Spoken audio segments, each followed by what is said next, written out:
podcast to honor the gods. This better come with a sacrifice. Dave X Media.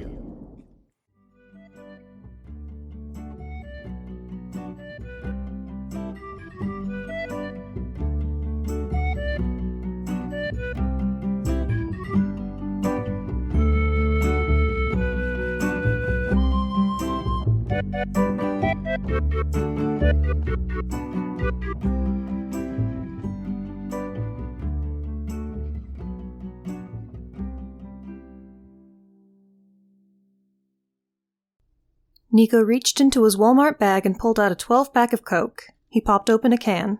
Instead of drinking it, he poured it onto the grave. "Let the dead taste again," he murmured. "Let them rise and take this offering. Let them remember." He dropped the rest of the Cokes into the grave and pulled out a white paper bag decorated with cartoons. I hadn't seen one in years, but I recognized it. A McDonald's Happy Meal. He turned it upside down and shook the fries and hamburger into the grave. "In my day, we used animal blood," the ghost mumbled. "It's perfectly good enough. They can't taste the difference." "I will treat them with respect," Nico said. "At least let me keep the toy," the ghost said. Welcome to Of the Eldest Gods, where we discuss Rick Riordan's role as our godly parent. I'm Ray from Cabin 12. And I'm Charlie Blake. from Cabin 13. I fucked up. I'm sorry. You're good. I'm having a day, guys. I'm sorry. We are keeping this blunder in. That was so good. We do every time, so... That is Blake from Cabin 15. And hey, the sleepy vibe is correct, so... See, it all works out. Child. My fave bud, Snorlax, is here. As I called them in our college days when we shared a room, your Snorlax. Mm-hmm. That's because I slept a lot. Yeah. Yeah. God, I wish that were me. But you know what? This week we went to McDonald's. We did go to McDonald's. What was the last time y'all went to McDonald's? Thanksgiving. Nice. All right. I know the exact answer. I live a A+. block away from a McDonald's, but I'm also vegetarian, and so they don't do that much for me personally. Well, this makes sense. See, I asked the question, and yet I don't know if I know the answer. Probably sometime in college at some point when I got this Happy Meal box. My God. It was all for the Happy Meal box. I did in fact get it so I could have it for my Nico cosplay. Deeply important. Even though, as I realized in this chapter, he doesn't even have, like, the Happy Meal box. He just has, like, one of the old bags. And I'm like, I'm a heathen. It's all about the associations. It's fine. I didn't know. It's the aesthetic. You're doing it great, Charlie. I didn't know I was inaccurate. I hate myself. I'm all about those little details. I'm all about them. And yet, fucked up. Oh, yeah, bros. We went to Mickey D's. I just real quick want to bring up a thing that was very important in the first season of this podcast, because in The Lightning Thief, there is one random line where Percy says that there was a McBarge. He didn't actually say McBarge, he said floating McDonald's. He said floating McDonald's. So Taylor and I went off for a bit, like, what the fuck is a floating McDonald's? And then we found out about the McBarge. What the fuck? The McDonald's boat. Of course, Bro. the McDonald's Bro, boat. it did exist. It's a thing. I love telling people about this. It's just fucking wild that existed. I wonder if they have higher prices for the experience. Almost certainly. I believe there were a couple of them, but I believe they're no longer functioning anymore. Rip. But yeah, Rip McBarge. That was just very important to me, and the fact that McDonald's was mentioned, I had to bring it up once more because that was a bit for a little bit. Maybe. You know what? I want to know if this will make it into the TV show. Like, if we get this far in, are we gonna get McDonald's? Because it's so important that it's McDonald's. Like, It is. and that it's the Walmart bag, like... I forgot it was a fucking Walmart bag, too. So, like, was it... I mean, we'll get into this in the chapter, but was it a McDonald's inside of a Walmart? Do they have those? I don't know. I've never seen one. They have Starbucks inside Target. I mean, yeah, they do have Starbucks inside Target. Don't they have Dunkin' inside Target too? Do they? I feel like that's... I've never experienced that. Well, you're from New York, so you're in the Starbucks land. I'm from Dunkin' land, where everything is Dunkin' all the time. But I don't know. I'm just like, I have questions. Anyway, what the fuck with this chapter? As I've just gone off about McDonald's for a little... Well, that's important. Okay, good, important note is that Nico Buys Happy Meals for the Dead is a good title for this chapter. It's one of the best chapter titles. It's funny, but also relevant. I give this one a 10 out of 10, Rick. But my alternate chapter title for this one is All Conversations All the Time, because that's all that we do. So, in this one, Percy has a dream sequence and learns Luke's last name. That's the most important thing. And also that Cronus's forces are definitely planning an invasion force and whatnot, but don't worry about that. Then, after he wakes up, Percy gets a really weird call, and he gets to see Nico summoning Charlie's absolute favorite mythological hero. I'm sure we'll be getting into that. And then it all starts to go weird, and Percy murders his cool water fountain. Rip water fountain. Then Percy has a chat with Chiron, and we are even more sus of Quintus than ever before. And our questing party finally descends into the campaign's mega dungeon. And that is all that happens in this chapter. We get 3 conversations and the setup. Yeah. Moving on. But most importantly, we get Nico. We do get Nico, my boy, my son. I delight in him. Why else would you be here, Blake, but to talk about our favorite boy, Nico D'Angelo, for one of his most iconic moments ever?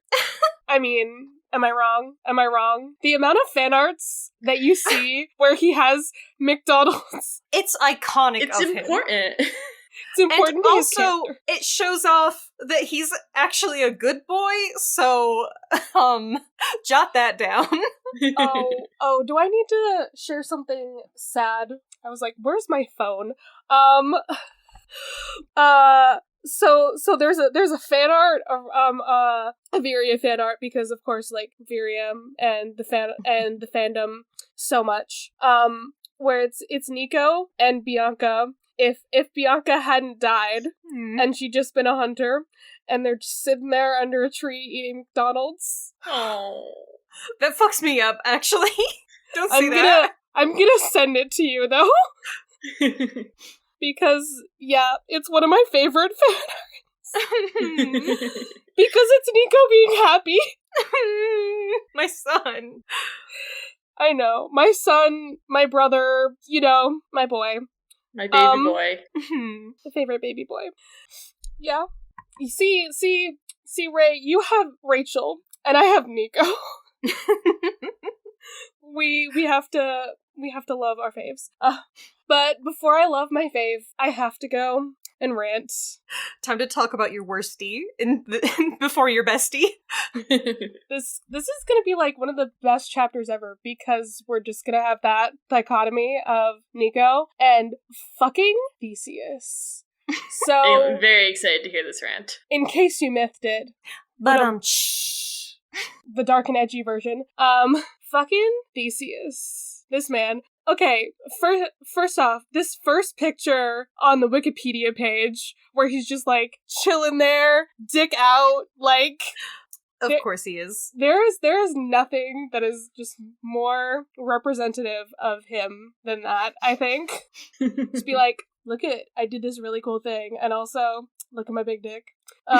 So yeah, okay, Theseus is basically, I mean, it's mythology, it's all made up, quote unquote, but like, Athens was like, hey, we need a hero. Like, we're like, you know, we're Athens. We're like the main part of Greece. We're the capital here. Like, I mean, this was probably before Athens became the capital, but you know, Athens was like big up and coming city and all that shit. It's like, we need a hero, so they made Theseus.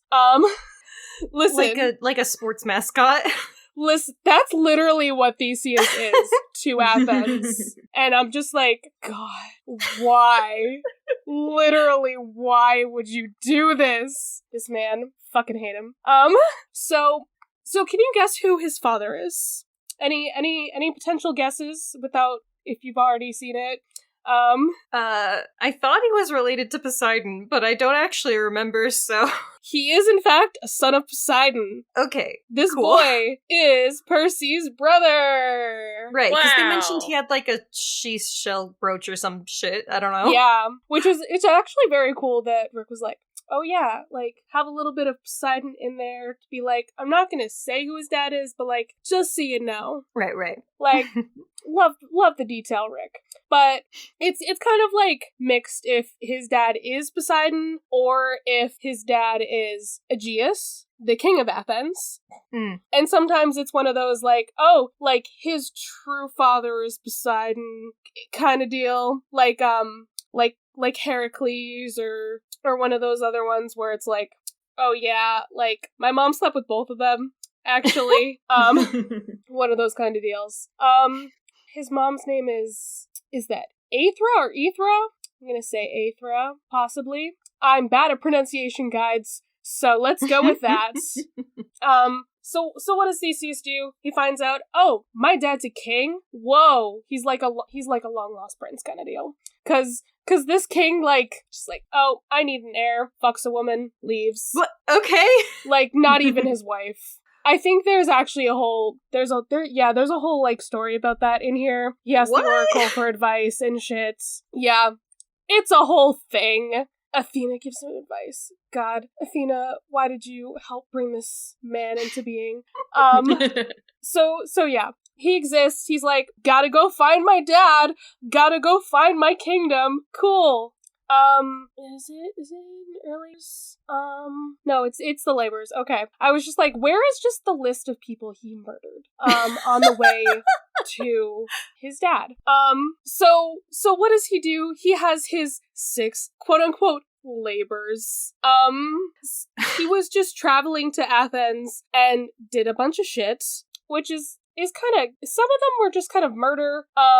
I mean, some of these people were also murderers. So, like, is it fine? I guess.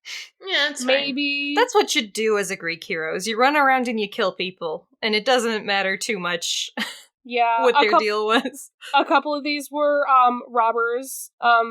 Is this guy's name Sinus? That's what it looks like, it says. And there's Skyron. And then there's Procrustes, if you remember him from the first do remember book. Procrustes. Wow. Yeah. Guess what? Procrustes is also a son of Poseidon. That was a rant that I had in The Lightning Thief that Percy just murdered a man. He's just a half-blood. He's not even a monster. Percy just murdered a man. He was kind of the worst, though. It's fine. Crusty, like, nah, it's fine. We can get rid of him. Listen, the way he's described as murdering him is, like, violent. Like, he just, like, lobs his head off. We don't have, like, this shower of, like, whatever dust or anything in the description. It's like, Ricky murdered someone. Bro, you wrote it in there. Anyway, so Percy, following in his, Theseus' footsteps, I guess. Most of these people were bandits, actually. Who murdered people. And then there's the Crommyonian Sow, which I will get to at some other point, because I believe that comes up later.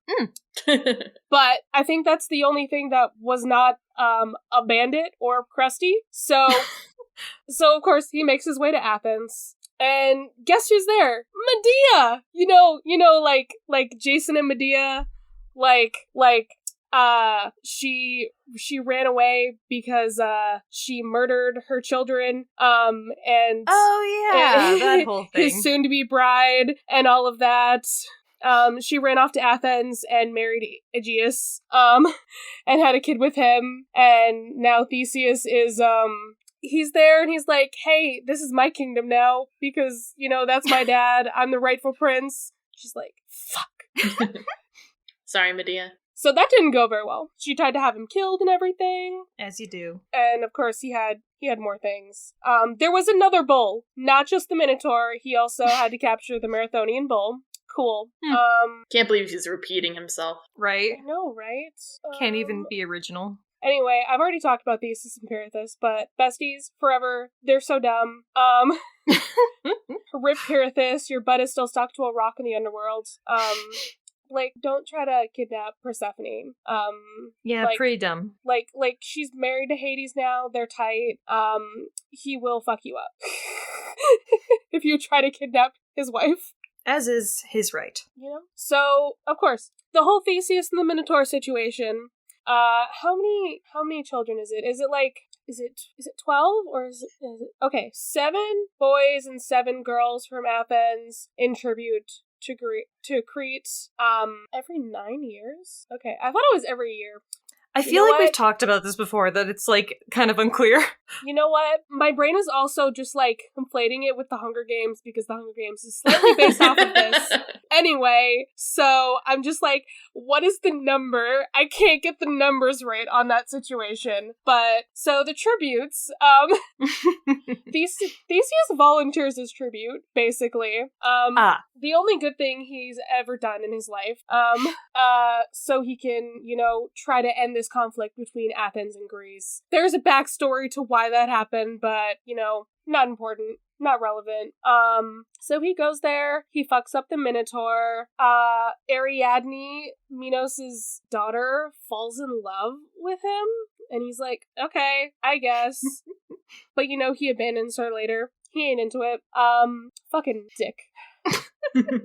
And you know what? Aegeus had one thing.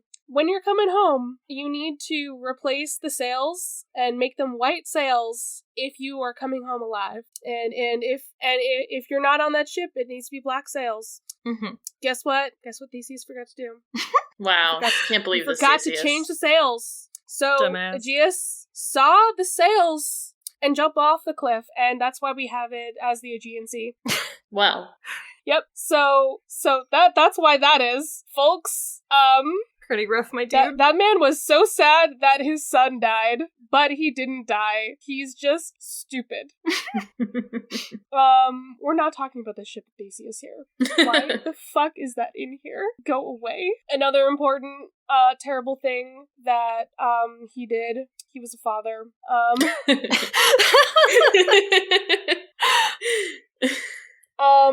But you know what? You know who his second wife was? Because I guess he apparently married Ariadne. That's who his first wife was, right? I think they did technically marry. Ariadne's sister, Phaedra, is his second wife. That's a low blow. Her younger sister. Bro. Fucking asshole. But he had many lovers, one of which was an Amazon queen, possibly Hippolyta, possibly a different one. It depends on the story, but him and his cousin Heracles went off, fought the Amazons, and he rapes the queen, of course. Oh, that's not good. Yep, so he has a son, Hippolytus. And that's where the Hippolytus story happens, where, he's like, I'm not into romance and sex, so fuck Aphrodite. I'm gonna go with Artemis. Aphrodite doesn't like that, curses him to fall in love with his stepmom, Phaedra. Yeah, not always fun. I blame Theseus for this. Listen, he also, has a whole big thing for Aphrodite, I think. I'm pretty sure he has a cult for Aphrodite or something. Does he die a good death? Does he have a fun death? I cannot remember. He might have been thrown off a cliff, but it's unclear how he died. Well, he died somehow. I'm so glad that he had an unceremonious death, actually. All right, Charlie. Anyway, I just don't like him because of what he did to Ariadne. Okay, yeah. That's valid. That's what I wanted. Like, this guy in particular, you know, there's a lot of people doing a lot of There's a lot of shit that real he did. asshole-ish fucked up shit. But this one in particular makes you so mad. Listen, men who just, like, randomly leave women on islands after being like, oh yeah, we did this, like, really cool thing together. Of course, let's get married. When we get home, we're gonna get married. Leaves her on an island. Fucking dick. True. You know what? At least Dionysus came and saved her and made her a goddess. So, which, of course, is a better fate than being married to Theseus, so... Of course it is! You know? That's important. Thank you for letting me rant. That's all I have for the myths section, but I still have more to say about Theseus and, we'll get into Rick it with the... describes him. So let's talk about this chapter, my dudes. Alright, so guess who doesn't get a good night's sleep? Is it Percy? Yeah, it's Percy. I did it! You got it. I'm so glad. I'm so proud of you. Got it. Why didn't your dad Hypnos give him a good night's sleep? Hey, how come Percy has so many prophetic visions? Like, how come the other people don't, like, get this spread out a little bit or something? He is a protagonist. Everyone else just forgets them. It's fine. I also don't remember my dreams. That's valid. Yeah. Yeah. So who does he dream about? Luke. Who wouldn't? Okay. What do we think of his new look? He's looking like a minor god, like right. An ethereal. Almost too healthy, Percy says. You know, after he got his spine broken in 5 places. We still have no clear reason why the fuck he survived, actually. There is no canon reason why he survived. There is none. Sometimes you die from hitting your head wrong, and sometimes you get your spine absolutely obliterated, and you're just like hanging off. Walk it off. And literally, he shrugged it off. It's fine. It's a flesh wound. No, I'm saying the human body is a fucked up, weird little guy, and sometimes these things happen. So we learned that, obviously there are spies. Camp Half-Blood. They're sending a quest. They know what's happening. Mm-hmm. And it's, of course, what they want, because we are always playing into the villain's hands. Of course. Every single one of these books. And I guess Kronos wants to, like, lead the forces as they go to Camp Half-Blood through the labyrinth. And Luke is very, very unhappy about this. He's like, maybe these other Titans instead? Someone else? Because pretty please. Because his form. Is it complete yet? Not quite yet. We still need one more soul. Which, like, just one more? Or, like, a specific one? Come on, be more specific, Kronos. We want to know. I mean, maybe the last one is, like, the most important, you know? It's gotta be the right one, you know? This is a dream, so it's gotta be cryptic. True. Of course. We learned Luke's last name. Which, like, it had not occurred to me. Like, Percy's like, I didn't know that. And I'm like, I did know that. Like, it has never occurred to me that it just did not come up yet. It wasn't important to Percy's journey. Until it was, eventually. Is it even important now, though? Is it? I like to know it. I mean, it was included for some reason. So it makes him more easy to Google. I'm looking to see if his name fits my theories on the names of people at camp. So Castellan, I mean, yeah, just means someone who guards a castle. I love the Riordan wiki. It's like, interestingly, he was the head counselor of the Hermes cabin, which had like so many new campers. I guess you could do that some kind of way. Yeah. What is that, like Italian? Unclear. How do you pronounce it anyway? I just say Castellan. I was wondering Castellan, Castellan. I've always thought Castellan, but I don't actually know.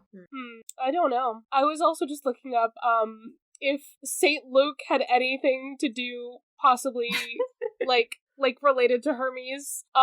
Like how I somehow related Chris Rodriguez's name to Hermes. Saint Right. Christopher is a patron saint of travelers. Luke is, I guess, saint of physicians, which, I mean, Hermes has the caduceus. Sure. I don't know. I got nothing. I'm sorry. I'm wiped. But, okay. So, we got super scary sword again.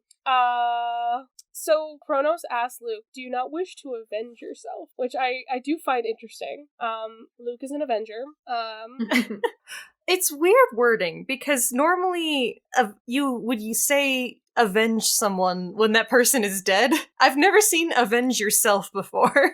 Yeah. It's an interesting concept, though. Like, I don't hate it as, like, conceptually. Like, get revenge for yourself, I guess. I don't know. Well, avenge and revenge are not quite the same, right? Yeah, I know. Yeah. I mean, at least they have, like, different... Avenge is the positive one, revenge is the negative one, right? Yeah. Like, is that how that works? Sure. I feel like that's all cultural connotation, but at the same time, it's definitely there, you know? Yeah, I think that's how that works. I don't know.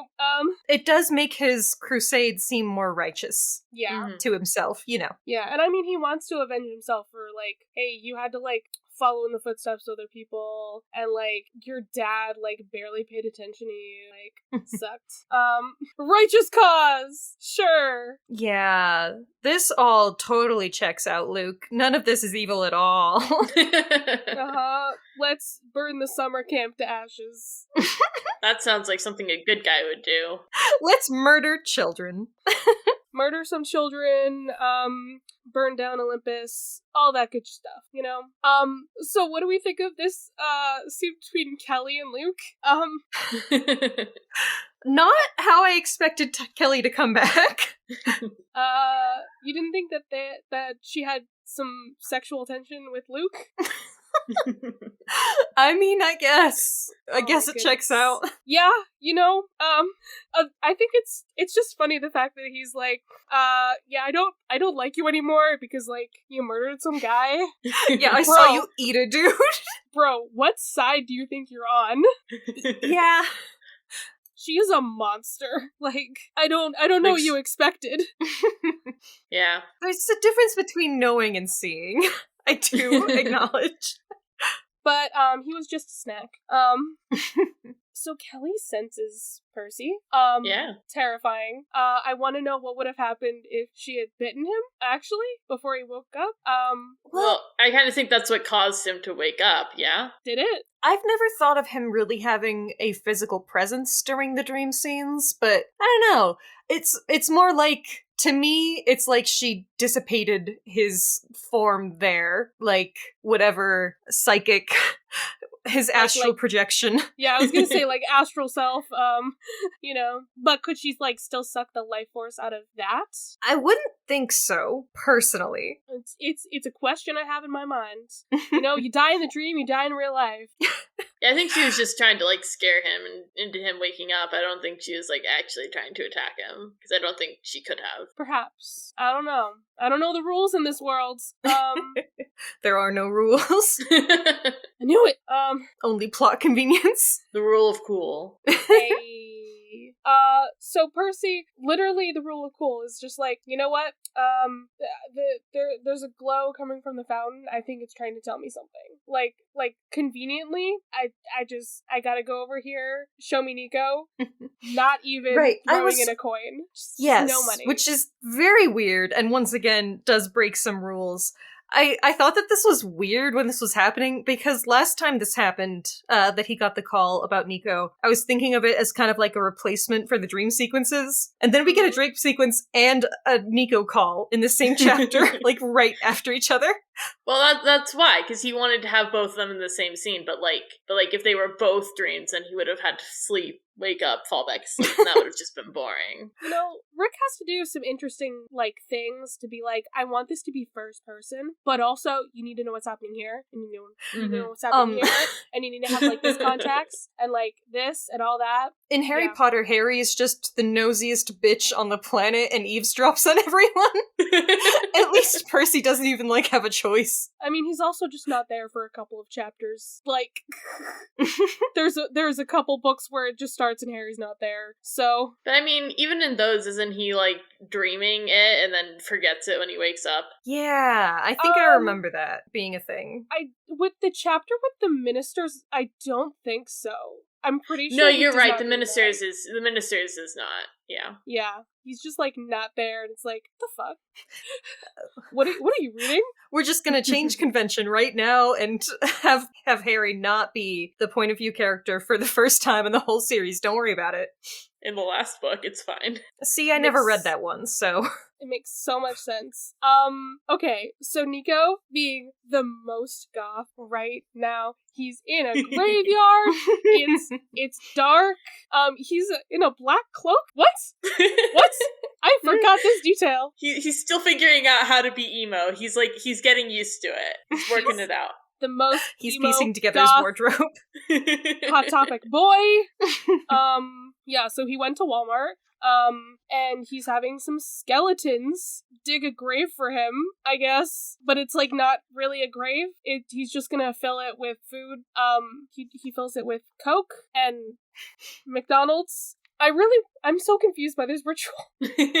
Well, they normally use animal blood, but Nico doesn't want to has disrespect. higher standards than that. Exactly. I love him so much. Like, this is so sweet. He's like, I bought you guys some Happy Meals. He's literally like, this is my favorite food, so I'm sure they'll enjoy it too. I will treat them with respect. Like, this is the food of kings. Here you go. Have some McDonald's. He's loving it. God damn it. But yeah, it's the important thing is that it's actual food. You know, because he's respecting the personhood of spirits rather than just using them. You know? Like how he thanks the skeletons. Exactly. Mm-hmm. I love that part. I love him. He is a polite boy, okay? He's so polite. Oh my god. I feel like for our first-time readers, this is the first time you're, like, getting this side of Nico. You're like, oh, he's a sweet little guy who has respect. Yeah. And his sword, we see the sword for the first time. Yeah, we see the sword. It's a black sword. What is it made of? Unclear, but what we do know is it's goth. It's goth, and the ghosts are afraid of it. Does Percy say that the sword looks like iron, kind of? Yeah. Yes, so. iron maybe. Okay, yeah, which I don't remember what the sword's deal is, so I'm just gonna say, iron repels spirits, it's a whole, like, thing. We started watching... Yeah! I like it. We started watching, God, what's that show called? Oh my god, I can't. Supernatural. I got it. No...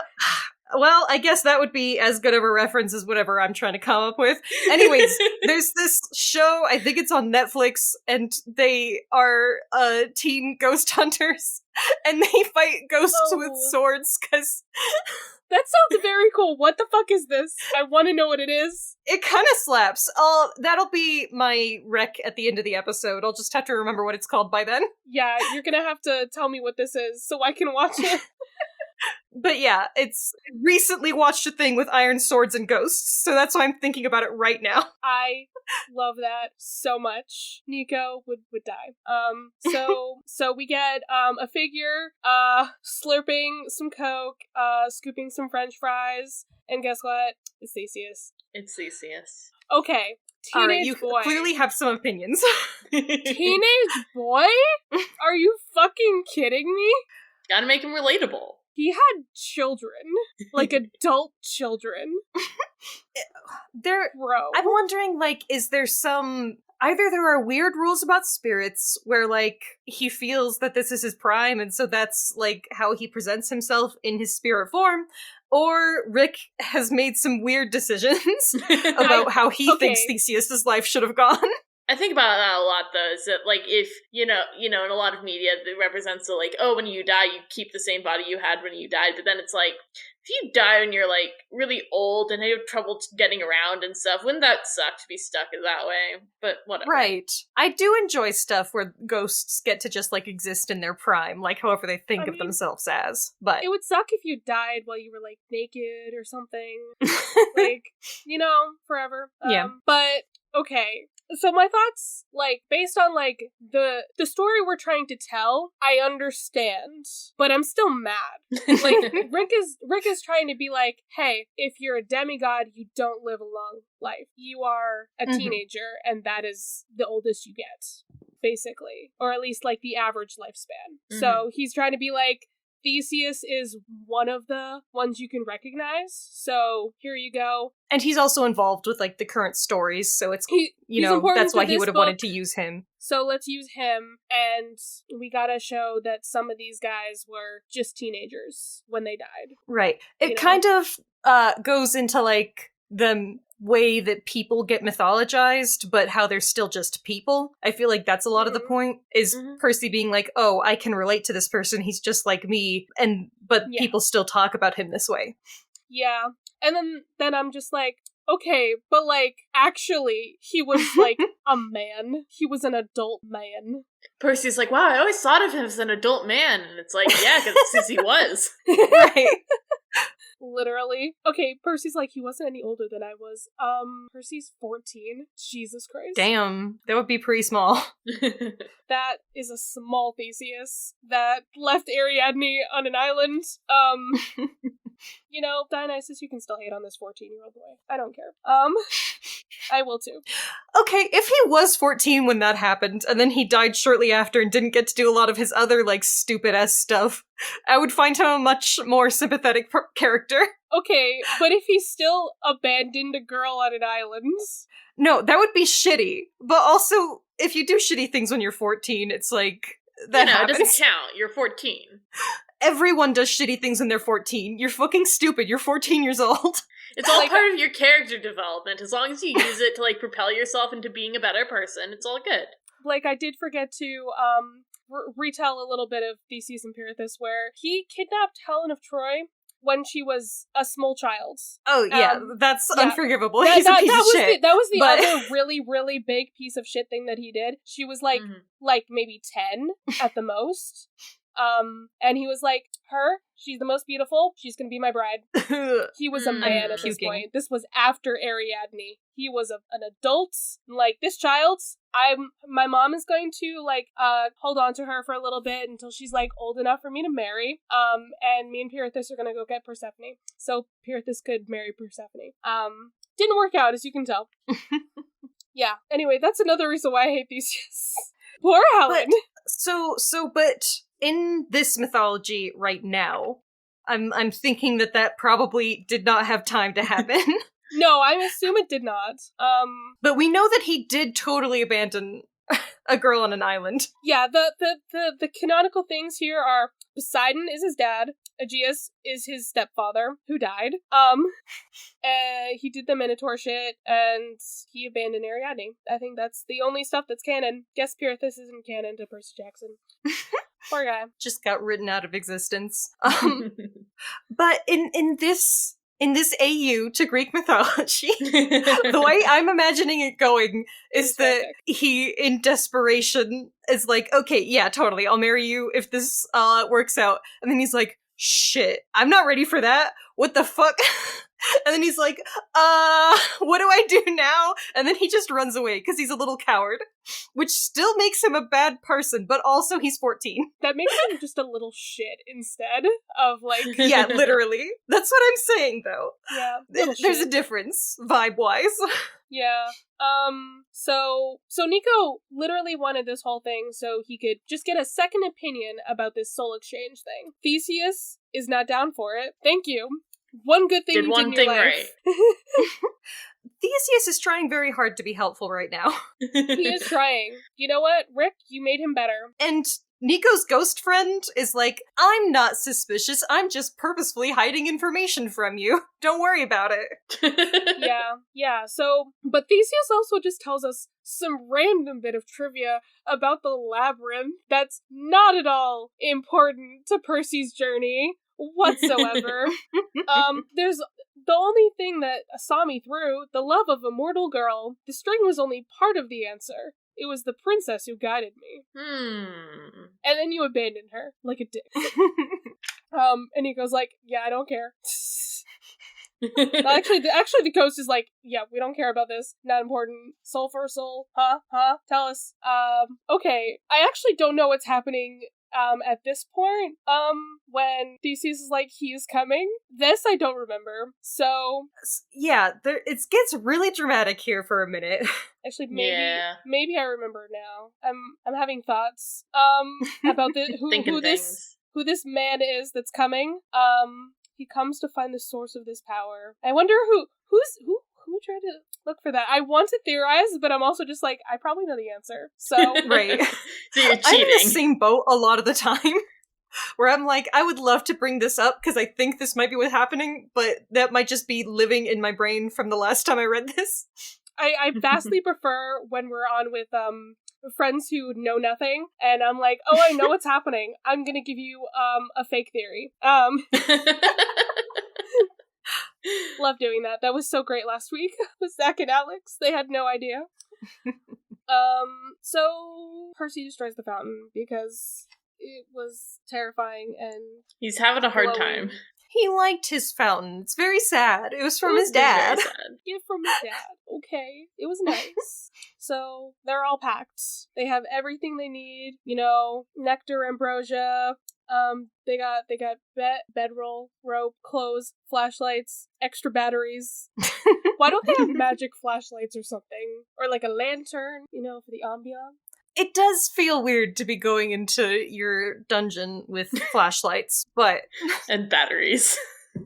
I wonder if they're like special, like Olympian battery, or I don't know. You would hope so, right? Because it doesn't seem normal batteries don't work. Like, not for flashlights. I'm just saying, it's like, maybe something's gonna interfere with the technology, but I can't imagine that a lantern would work better anyways, so maybe this is the best way. I mean, I know that's not how Greek fire works, but my brain is like, but what if we had some Greek fire lanterns and they were like green and glowing? That'd be very cool. It'd be pretty sweet. I'd love it.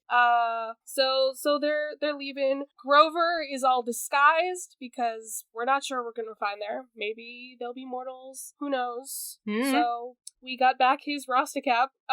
How we feeling about that? I like a good Rasta cap. I mean, I personally had canon Grover as not being a white guy, so... Which would make it significantly better, yes. Yeah. Annabeth's just like, Percy, you look terrible. Thanks. You know, he killed the water fountain. It's fine. We're not going to talk about it. It's not important. He has to talk to Chiron right now about his dreams, but not about Nico, because Just we're not talking one. about Nico. Nico's a secret still. Because no one in this fucking camp knows how to communicate. Nope. Not at all. Okay, so do we love this theory about making a deal with Daedalus to make a body for Kronos? We did hear something about a form. Yeah. Could be something. You know, we don't know what they want with Daedalus, but that would make sense. He needs, Would it be bigger? Would it be stronger? Would they make, like, a Talos form? That'd be kind of sweet. Kind of sick. Just like a goddamn kaiju fight for the ending of the series. But it wouldn't be a kaiju, it would be a mech. So like Pacific Rim. Yes. Even though I haven't seen that. But yes. I still hate when they say little pieces of Kronos appearing in the coffin. Every time.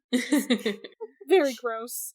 So they gotta get to Daedalus. And Chiron already knows, the thing Percy tells him about Quintus, that he was kind of sus. So... And Chiron's like, oh yeah, I already knew that, like, months ago when he showed up.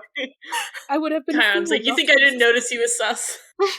Like, he's just like, you know what? I'm an old and wise centaur. I'm also sus. I'm not. What? Is Chiron not always sus? He is. Chiron is my bestie. He's my weird uncle, and I trust him implicitly. Well, that makes one of us. Anyways, his explanation is pretty dumb. You know, when we're worried about people infiltrating our camp, I think it's bad to let random suspicious people into our camp. But, I mean, I'm not in charge, so... It's better to have someone you mistrust close to you, so you can keep an eye on them. Except for one that's behind the walls of your cool camp that protects you. Yeah, also, there might be a It's not spy. Yeah, and if you leave him outside the camp, then he's what's he gonna do? Like, I mean, he's a half-blood, he can get in he- either way, hmm. so... It doesn't seem like he's keeping a very good eye on him anyways, so... Chiron's just like, I don't know how to deal with this problem, so I'm just gonna sound like I'm very smart about the whole thing when Percy asks about it, but really, I just don't know what I'm doing. Which, to be fair, is pretty valid. Do any of us know what We we're never doing? know what we're doing. Yeah, we're just trying our best. So yeah, Percy's last thoughts are, there's a spy. Luke knew that we were going on quests literally the day that we knew. And there Shit. just so happens to be an incredibly suspicious man in our camp. Well, goodbye. Bye. Time to go That's inside this hole. That's it. And, alright, I love that, like, last chapter, Zach and Alex were like, so next time we're actually gonna start the quest, and it'll be like the first D&D session. No, it was not. No, this was definitely a planning session. We gotta have a dream session before we start. Gotta have more dreams. Gotta have more of that. We're just about to get past the setup, guys. We're so close. But yeah, pretty short chapter, some pretty interesting foreshadowing and whatnot, but not a lot of meat for us to dig into yet. I remember that there are so many dreams, actually, in this book. He spends a lot of time sleeping. It's all because of my dad or whatever. Yes. I blame your dad, the sleepy boy. Specifically, it's gotta be the Hypnos from the Hades game. Yes, of course. Yes. We love that boy. Hypnos Hades game is my favorite Hypnos ever. He's so great. He's a delight. Does Hypnos do dreams, or is that somebody else's job? I'll That's somebody get into else's that job. I will get into that in the future myth section. Alright, Okay. sounds good. But yes, short answer, yes. Okay, Someone else okay. does it. Alright, well, Yeah. we did it. We did it, boys. Blake, would you like people to find you on the internet? Yeah, sure. Where? I'm Snake Fashion on Tumblr. Nice. The most fashionable of the snakes. Yes, of course. However you want to interpret that. And my friends, do we have some plugs of some media that we have been watching, reading, listening to, playing, of the sorts? Well, I've been thinking nonstop about Octopath Traveler because the sequel's coming out in just a few days. So Octopath Traveler is a turn-based JRPG, and it has the coolest art style. It's like this 2.5D thing with like all these pixel sprites, and then like the background is like also pixels but also 3D, and it's very pretty, guys. And I think they did a really good job with the fighting mechanics and just like the game mechanics, and it's very satisfying to play, and I like it a lot, and I'm really excited for the sequel. Woohoo! Heck yeah. I never did Octopath, but I've been playing Triangle Strategy, which is the same Hell developer, and that game is gorgeous. Yeah, it's the same like idea of like how it looks. It's very good. Mm-hmm. Good shit. Well, you know what I've been playing a lot of recently, Blake. Because Hell yeah. for the past week, I was stuck at home with COVID, for the second time. Yay! Woohoo. And what did I do? I drew Percy Jackson characters, and I played Ace Attorney Investigations 2. Hell yeah! The second one. The Prosecutor's Path. Prosecutor's that Path. one. That's Yeah. the one that I hear is good. It's really good. I like the first one. Was the first one not good? Apparently, it doesn't get as good of a rep. People don't like the first one as much, for various reasons that I won't get into because it makes me sad when people talk bad about Ace Attorney. But in any case, the second one it's very good. It's very well put together, and I love everyone. Justine Courtney, my beloved. I mean, she's great. I don't know. I just have thoughts and feelings about, like, the whole, like, does she really trigger people's religious trauma? Like, she's, I don't know. I've heard people dislike her because of that. Because she's got a whole, like, goddess of law shtick, and then she, I don't know, looks vaguely Catholic. I don't know. See, I'm just like, I vaguely see it, but I don't see it enough. But also, I wasn't in any sort of big Christian cult, so I don't know any of that stuff. If it's really bad. Yeah, but she's cool. I like her. I like this game. And I have one more case left. You gotta play this case, Charlie. I know I do. This just is so much daddy issue. Just so much daddy issue. There's so many daddy issues in this one game. They just packed so many daddy issues into one game. It's like every character has a daddy issue. And they're all relevant, and it's all the parallels, and like it's all tied together. It's great. Actually, I think Justine's the only one who doesn't have daddy issues. Am I wrong? Am I wrong? No, you're not wrong. Cool. That's why she's the best one. Alrighty. Dude, Ray, you got one? Okay. You got one? Of course I do, because I looked up what that thing was called, and it's called Lockwood and Company. Lockwood and Co. Cool. That is Yes. one that I saw. Okay. Cool. My mom recommended it to me because she's a cool lady.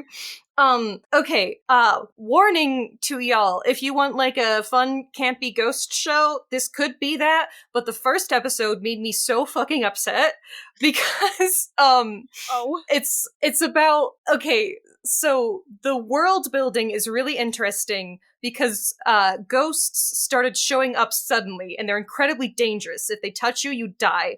And this has made the economy go into shambles. It's like a whole thing. There's curfews everywhere, that are strictly enforced. And the only people who can sense ghosts are typically kids. And so there's this whole, like, industry of using child labor to do this incredibly dangerous job. Jesus. With this like, is just like Monsters, shitty Inc. fucking adults who don't care about them and underpay them, and it made me so mad.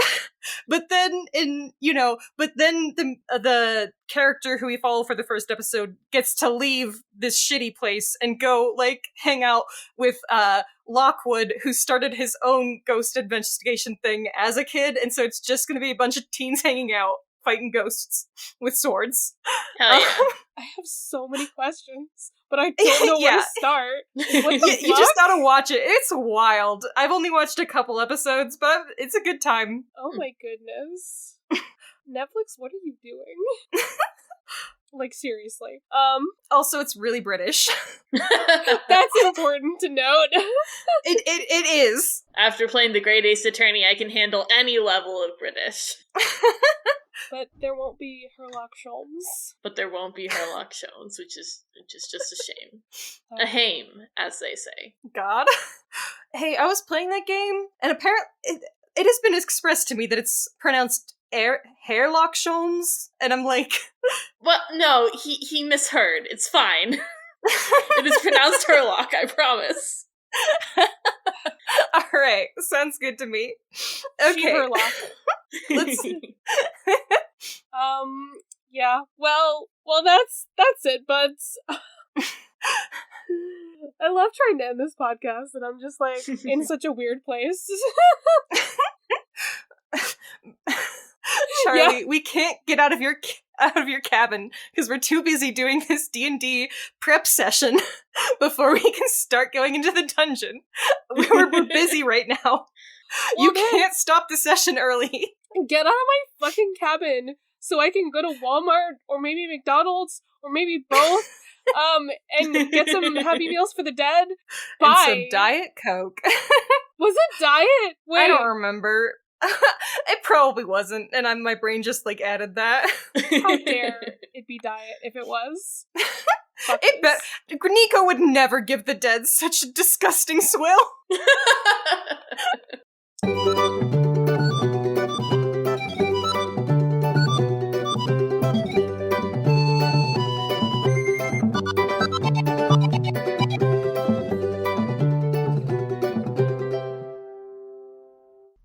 A huge thanks, as always, to Matt, our devoted patron of the arts.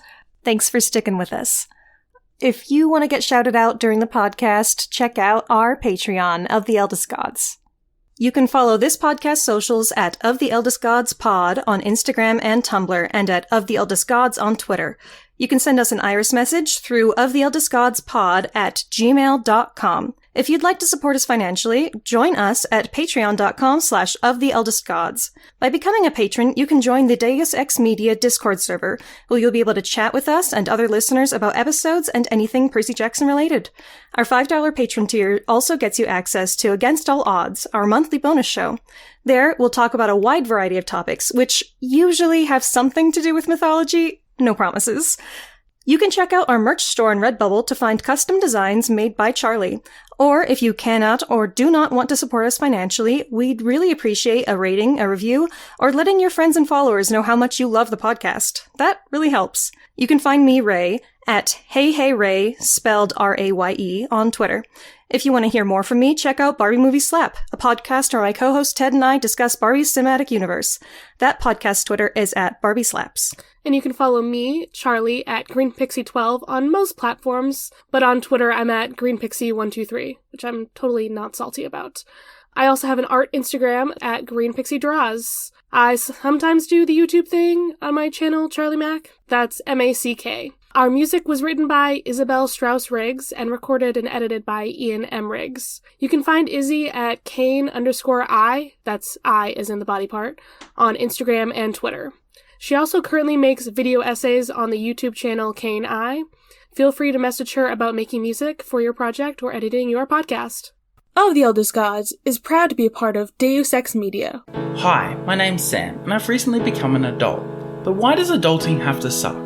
Join me on my journey to rediscover the joy of following your passions as an adult and discuss it with people who are doing just that. I'll sit down with a variety of people from all walks of life and ask the important questions while trying to figure out what does it really mean to adult. Whether you're a pro or haven't even started, come and listen wherever you get your podcasts and hopefully you might learn a thing or two. Of the Eldest Gods is based on the series by Rick Riordan. Right now we are discussing Percy Jackson and the Olympians. Remember to follow us on your favorite podcatcher and meet us back here every Thursday.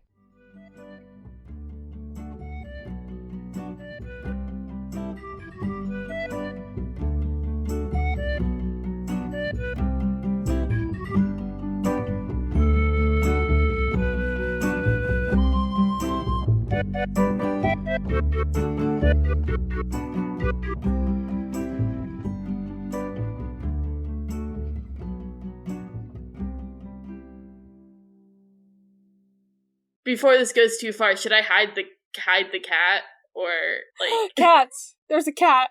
There is a cat.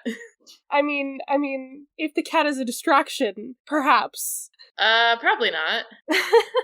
Yeah, I have to close my door because my cats are fucking heathens and they can't behave themselves. No behaving themselves. They're cats. They rule the world, obviously. Of course. Deus Ex Media.